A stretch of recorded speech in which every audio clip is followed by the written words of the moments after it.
பெண்ணே, பஞ்சை மிதித்து விடாதே, காயமாகிவிடும் உன் பாதம். தென்றல் காற்றில் சிக்கிவிடாதே, உன் தேகம் சிதைந்துவிடும்.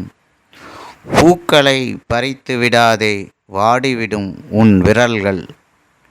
முளமளவில் பூச்சரத்தை கூந்தலில் சூடிக்கொள்ளாதே, உன் பொன்னுடம்பு களைத்துவிடும். ஆடையை அதிகம் இறுக்கி கட்டிவிடாதே, உன் இஞ்சி இடை அழுதுவிடும்.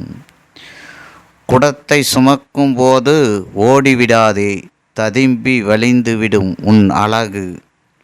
மறந்தும் கூட சற்று அதிகமாக வெட்கப்பட்டு விடாதே, உன் முகத்தில் இரத்தம் கசிகிறது என்று உன்னை காண்போர் கதறிவிடுவார்கள். தண்ணீர் தானே என்று குளிக்கும்போது வேகமாக உன் உடல் மீது ஊற்றிவிடாதே, உன் கனியுடம்பு கண்ணிவிடும். மஞ்சளை அவசரமாக முகத்தில் தேய்த்து விடாதே, சீராய்ப்புகளை ஏற்படுத்திவிடும். இவன் கவிதை ரசிகன் குமரேசன்.